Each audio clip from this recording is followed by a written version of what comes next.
You know, we have my good friend Zuhdi Jasser with us, who unfortunately didn't get to Congress. He would have been a great congressman. And one of the reasons is to counter all this insanity that's going on here, Zuhdi. Do you see this effort in Plano, Texas, to build this this city? What were they calling it? Epic City. Welcome to Epic City. They've already built 74 homes. They have no building permits. It's the East Plano.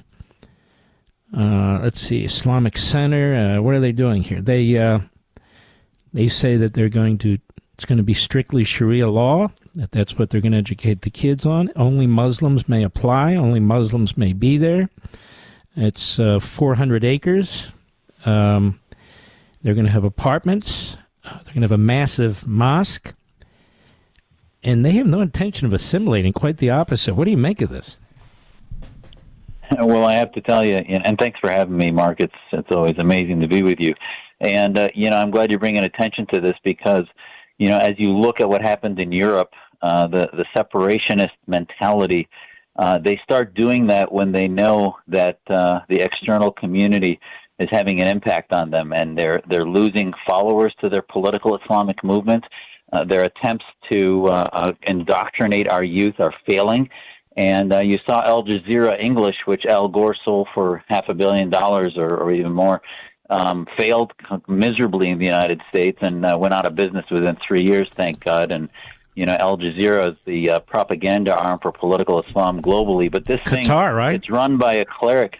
Yeah, it's run out of Qatar, which is how you had the red-green axis radicalizing folks is the green part of it was not only anti-Semitic, but anti-American, anti-Western, anti-Israel.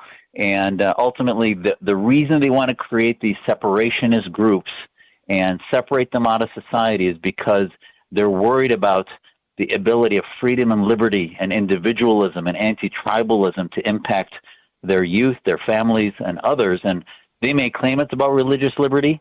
They may claim it's about religious freedom. But at the end of the day, the cleric running this is Yasser Qadhi, Qadhi.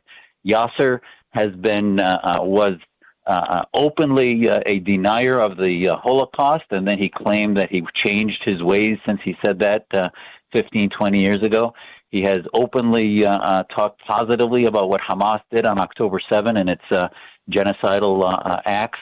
He runs a website, a platform called Muslim Matters, that ultimately looks at radicalizing our community against the West. And it's part of the George Soros red-green axis. And most importantly to you, Mark, he runs Al-Maghrib Institute and has been very connected to it. Al-Maghrib Institute has said that democracy, secular democracy, is the path of the devil and is only something we should follow as we are a minority. But ultimately, Sharia states, the Islamic State concept, is a much better system, etc. So this is the guy that wants to build a 400-acre area of separationism around Dallas, in Dallas, Texas area. How many followers do you think a guy like this has? I mean, it doesn't take much to cause trouble. Not at all. And he's, the New York Times hailed him as a reformer, and because he was anti-Al-Qaeda, and a lot of the Muslim Brotherhood groups that were civilizational jihadists were very upset with Al-Qaeda after 9/11 because the Salafi component didn't like the jihadi component of Al-Qaeda. So this guy grew to have hundreds of thousands of followers. I think he's got over 1 million followers on Twitter. And, the questions we should be asking are also not only what are they going to be indoctrinating, which is definitely anti-American, anti-Western, and pro-political Islam and Caliphism, if you will, trying to build that caliphate. But at the end of the day, who's funding this? The largest mosque in America right now is in Baltimore. It's an arm of the Turkish government. It's been funded by the Turks in Baltimore, and Obama visited it and tolerated them separating men and women, didn't say anything about that. Our Muslim reform movement said, listen, why aren't you demanding that women be present when you went to visit that mosque? So these foreign entities from Turkey to Qatar and elsewhere are the only ones that can really afford to build these kind of complexes. The Muslim community is wealthy, but they're certainly not running Fortune 500 companies and other things that have foundational capacity to build the type of complex that you see they're talking about in this thing. So my first question is, where are they getting the financing for this stuff? Mm-hmm. And because that'll tell you what's behind the ideology. And Yasser Qadi is not one that has gotten necessarily all of his funding from the United States. Zuhdi Jasser, let me ask you this. The face they try to put on this is to attack Israel, that Israel's an oppressor and so forth and so on. But all of this is going on in our country. This guy with this outfit, the things going on in our colleges and universities, it's really bigger, isn't it? I mean, as you point out, it's an attack on the West, an attack on the United States. So when we have clowns in our own party, you're Republican, I'm a Republican, clowns in our own philosophy, conservative philosophy, who give aid and comfort to Iran, who give aid and comfort to Syria, who give aid and comfort to Qatar, and now Turkey, of course. They're led by a genocidal maniac, too. They do grave damage to the United States, don't they? Oh, they sure do. And, this is why I was calling for, the way to bring an end to the war in Israel after the recurrent wars they've had to fight and lead on their own often is to have the Palestinians declare an unconditional surrender. Have Hamas and the Palestinian people. That's how Japan and Germany ultimately shifted. Good point. The German emperor, the Japanese emperor finally said he was going to, after they surrendered, the people of Japan became free marketeers. They changed their ways, and this is the way the Palestinians could change, and the Qatars of the world, the establishment, the Islamic theopolitical establishment of theocrats that are running places and trying to build these things. The Saudis and the Qataris, when they want to help the West, they say they're going to just build more mosques. The Saudis are investing $500 billion in a city in the desert instead of building foundations that talk about liberalism and freedom and journalism and humanities, liberal arts, if you will. But no, they want to just dump it into stealing Western technologies, running global Gulf consortiums instead of actually fueling change and reform for individualism within their people. And that's why the Yasser Qadis in Dallas, they're doing this because they want to control us. And you realize that they're losing the war of control when they start to develop enclaves that can insulate them and incubate radicalism rather than integrating into society. Well, I'm glad to hear you say that, because I was watching this and getting a different view, which is, how many politicians do these people own? A lot. Qatar, Saudi Arabia. How many bureaucrats in the federal government do they own? A lot. How many law firms do they control? A lot. So my concern is, Qatar's at the negotiating table and so forth and being praised. My concern is that they have bought a lot of clout and a lot of power, at least at the upper end, no? 100%. And it really has penetrated a lot of folks on both sides of the aisle. Let me give you an example. In this East Plano area, I was an expert witness for a woman who was trying to get a divorce from her husband, that this same religious institution in Dallas was creating a marriage document that she couldn't get out of 10, 15 years later. She was trying to use American laws to identify her rights as an equal partner in this marriage that she wanted to get divorced from, and he was invoking some sham document that mosque created to say that, well, that takes precedence, and the conservative judges in those areas were in Texas were denying her rights because of the exclusion of religious freedom. And this is the problem, is that we confuse conservative values of lack of intervention from federal government with the incubation of anti-American, anti-Western foreign legal systems, which is a very different debate. The Islamic world is in the same place in our religious debate that America was at our founding, not where we are in the 21st century. That's all about anti-religious separatism and anti, hyper secular anti-religious movements of the far left. No, Islam is where America was in the 17th and 18th century, and our conservative movement sometimes, for some of the folks who are, like you said, bought and paid by Qatar and others, are going to conveniently forget that fact when it comes to things like this. And we see it with this guy, Khalil. They're trying to turn him into a First Amendment martyr. He's no First Amendment martyr. He's a mouthpiece for Hamas. He is, there's civil litigation, and that's really the best way to get to the bottom of these things, Zuhdi. And these lawyers who are very good, very tough, very smart, they're saying, look at this document. They're promoting Hamas and this and this and that. They're not. This isn't a First Amendment thing. This is, you don't belong in the country. You're here as a guest. Goodbye. Right? Exactly. I mean, what rational human being would say that the American U.S. Constitution that I joined the Navy and would die for, and so many of Americans put our lives and have put their lives on the line for, would then say that, well, that basically applies to every human being on the planet that might end up here that wants to hurt us or whatever, then they also deserve the protections of the First Amendment. That's absurd. They don't. They're not citizens. They are here on privilege. And ultimately, just as we should, not endorse their right to eat away the integrity of who we are as a country, we also should vet for these ideas in immigration. It should not just be about, paying millions of dollars to come in or whatever it might be. It should be about the values that we share. And do they believe in Americanism or do they believe in Islamism? So true.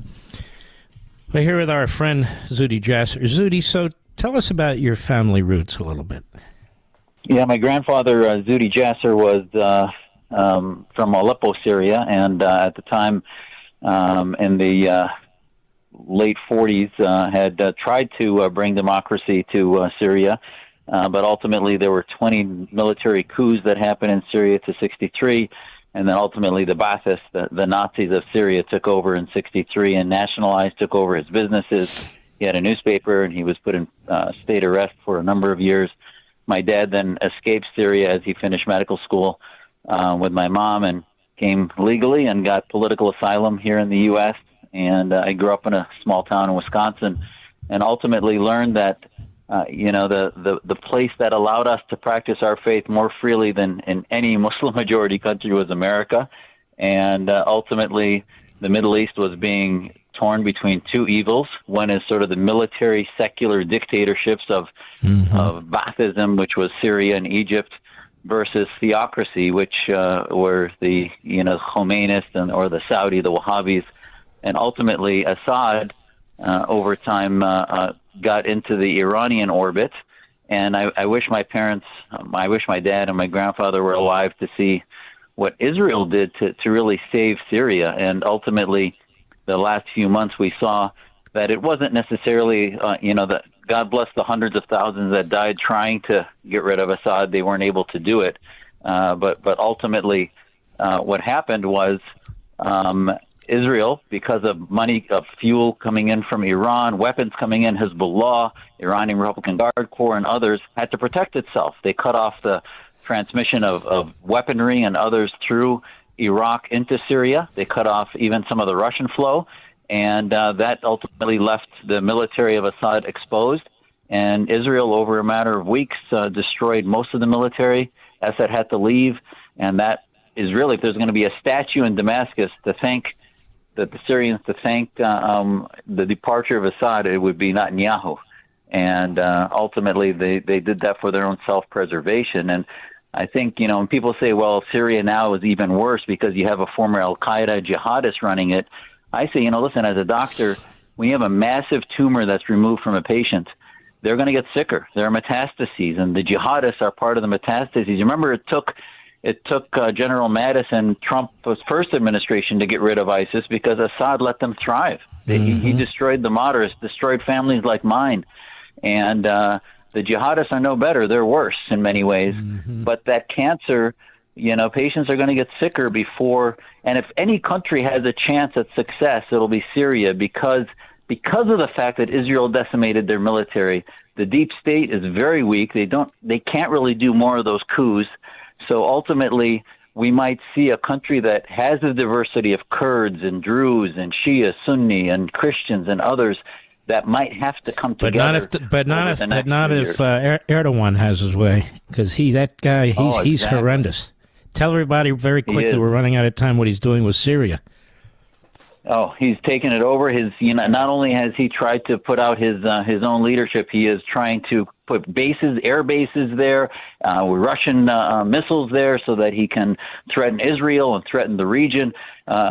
Turkey has no business being in NATO, and we need to pay attention to what they're doing there. Yeah, it's 100% right. And what do you make of people who say that Israel has been spreading the war in the Middle East? You just gave Israel kudos for what happened in Syria.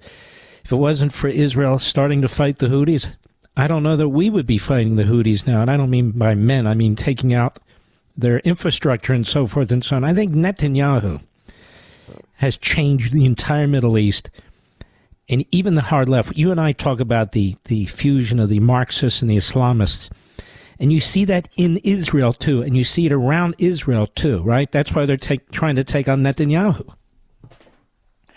Exactly, and the bottom line is Israel is the little America in the Middle East that is surrounded by some of the worst neighbors in the world.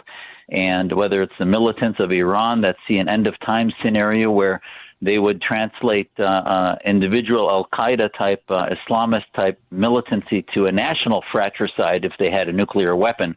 So the reality is that Israel has to live with that. Actually, you're involved in a number of organizations, aren't you, Zuhdi? Tell everybody. Yes, I'm president and founder of the American Islamic Forum for Democracy, which we founded after 9/11 to counter this ideology of political Islam. And in the journey since then, we founded a coalition called the Muslim Reform Movement, which is about reformers in the West, in Europe, Canada, and across the world. And also, more recently, the Clarity Coalition. Clarity stands for Champions for Liberty Against the Reality of Islamist Tyranny. And that includes multiple think tanks and others in the West, many of whom you and I know as friends that are in this space, that we formed as sort of the folks that, like the old Committee on the Present Danger during the Cold War. Clarity Coalition is about recognizing the red-green axis and educating folks about it. Would you say more Muslims live under the red-green axis, or in countries that are, look, they don't have to be pure democracies in that sense, but are relatively more civil? Well, the OIC is the Organization of Islamic Cooperation. That's 56 Muslim-majority countries, and they are essentially the neo-caliphate of the world today.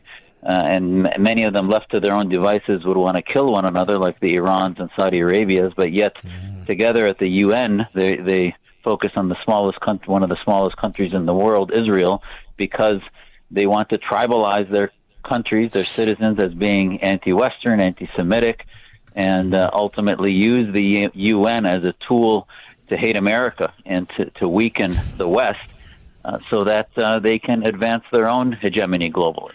So most Muslims do not live in environments that went through sort of the Enlightenment and that sort of thing, correct? Exactly, and that's the problem. Islam is 1,445 years old. I gave a speech in Oxford in October basically saying that as much as I love my faith, Islam is not compatible with democracy.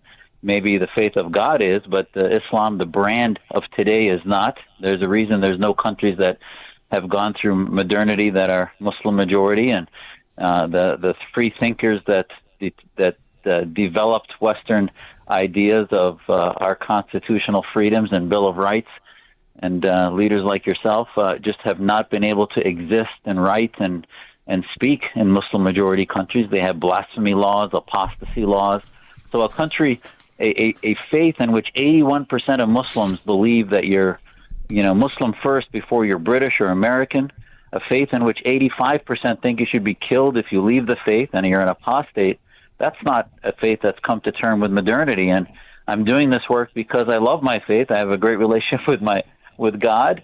But ultimately, I also realize, like Christians did before America was developed and died for, that ultimately the reformation that needs to happen in Islam is not going to happen without lighting a fire under the feet of Muslims and making them understand what are the freedoms that they have in the West that they simply don't have in Muslim-majority countries. Iran with a nuke. People act like, what's the big deal? Or, we can't stop them. That's just Israel trying to drag us into a war. People are now saying Levin wants to drive us into it's crazy. Why is this a problem, Iran with a nuclear weapon? Because of multiple things. Number one, Hezbollah, the Shia Islamist militants, have proven, Hezbollah, the Iranian militants, were the founders of suicide bombing.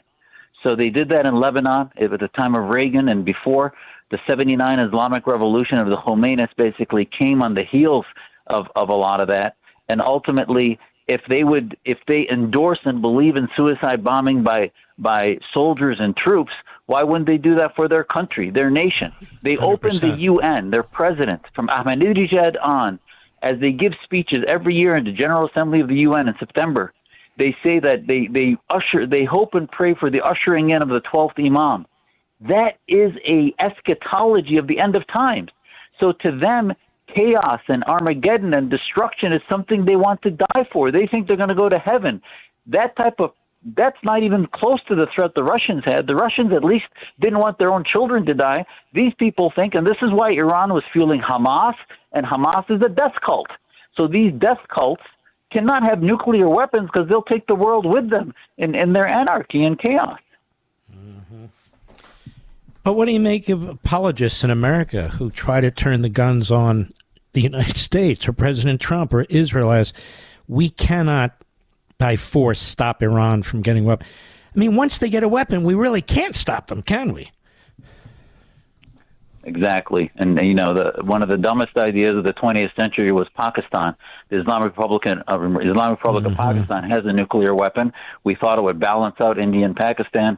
And at the end of the day, it's one of the more extreme countries when it comes to, even though they claim to be secular, they have hudud laws, Sharia, supremacism is invoked, and a lot of the radicals globally are fueled and created in Pakistan, as we saw with our inability to make Afghanistan work. So, the far left's penchant to destroy the West, they will use any enemy possible with no care about, at the end of the day, who it is they're empowering. As Code Pink goes to Tehran and meets with the Islamic clerics, all they care about is hating America, hating Israel, and trying to destroy the foundations of who we are ideologically. And that's why, one of the pitches I gave to the Trump administration is we need a commission on Americanism.